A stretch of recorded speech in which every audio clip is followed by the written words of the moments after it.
So today we're back playing Driving Empire after a long time of not playing it. To be specific, since they added the premium crate. And the reason we're back playing this game is because we need to discuss the future of it. If you go to the standard crate, you're gonna notice something. The 5-star Ferrari is gone. And it's not only the Ferrari from the premium crate or the crate that's gone. It's all the Ferraris from the game now. So the Ferraris are gone. The Lamborghinis are gone, the Koenigseggs are gone. I don't know if I missed any car, but what's next? Are we gonna have a McLaren removed soon? The Porsches might go soon. The Pagani's, the Mercedes. You don't know what car brand is gonna send them that email and tell them to remove the car. I don't think it's even worth spawning a car and driving around. I'll just simulate what the game is gonna be like by the end of the year. A walk-in simulator or walk-in empire right here. But seriously though, I don't think the game is gonna become a walk-in empire game. I think the game is still gonna have cars and nice cars. Obviously, most of the nice supercars are gone. The Bugattis and the Ferraris were one of the nicest cars in the game. The Koenigseggs were one of the most OP in terms of top speed. And those are basically the biggest brands in the car industry completely gone. And the thing is, they're gone from Driving Empire. Some of them are also removed from Greenville. I don't know if Greenville received the same warnings or they're just doing it as a precaution. Even though Greenville does have a lot of game passes and most of the supercars are unlocked through game passes. So that might be some of the reason why they had to remove it. And considering also this game has some of the cars behind the premium crate paywall, which is why some of them were removed or asked to be removed. But I don't think that's really the reason. I think specifically for this game, changing the name of the car, for example the Porsche, calling it the Princeps, I don't think that's enough to save you the DMCA or like the copyright problems, because the car models are so realistic. A simple comparison of the car model to the real life car model would get you copyright issues. In GTA, for example, most of the cars are obviously inspired by real life cars, but they have different names and they also have different or slightly different models. They're like highly inspired, but they're somewhat different. They're not exact copies. So that's why GTA, for example, has real life car models without having to license them or go through copyright issues. And for Car Dealership Tycoon or Ultimate Driving, they still have the cars in game. And I think that's mainly maybe due to GameFam talking to the studio or like the car brands, or maybe it's because the cars are not that realistic. What I am sure of though, Drive World hasn't received any complaints in terms of copyright, and I would say that's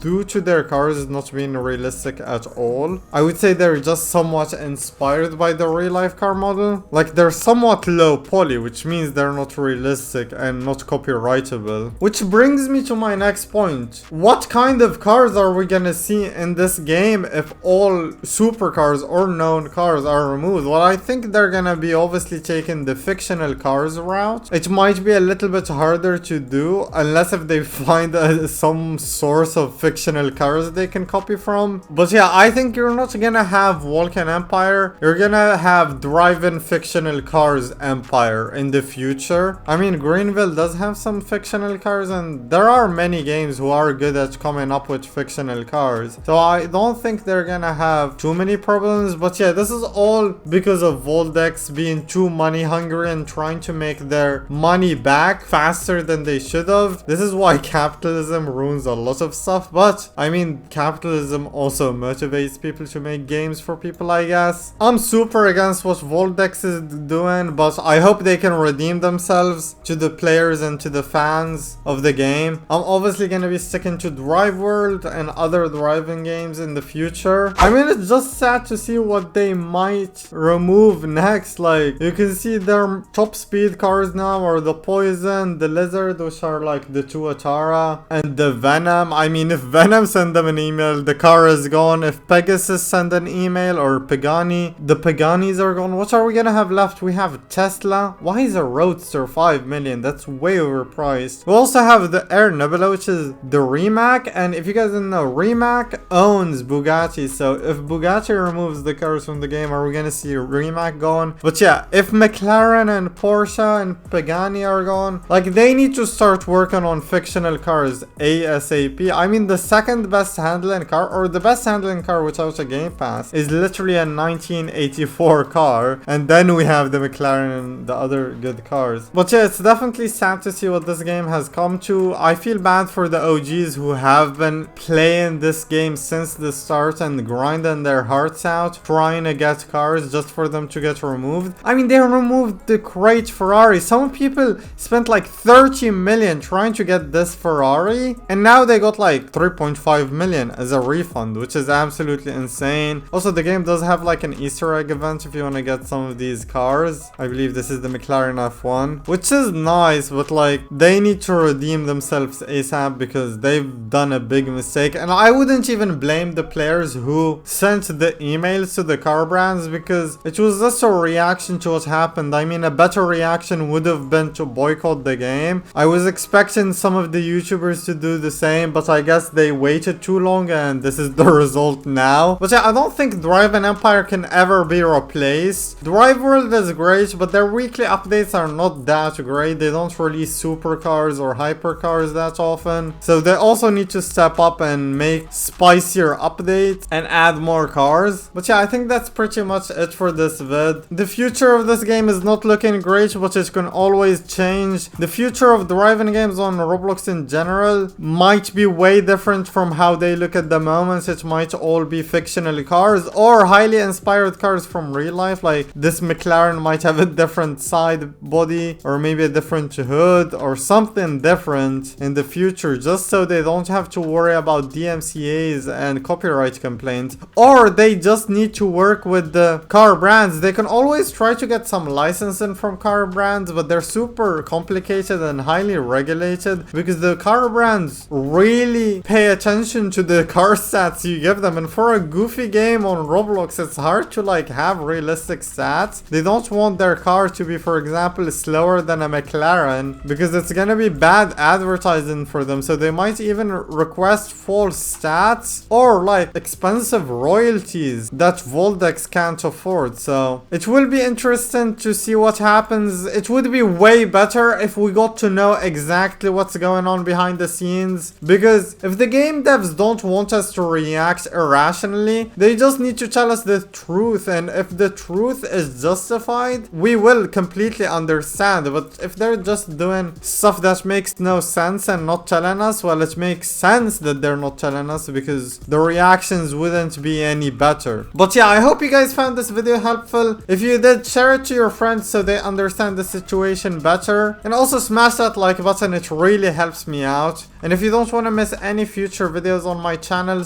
smash that subscribe button. You can always remove it whenever you feel like it. And I'll see you guys next time. Goodbye.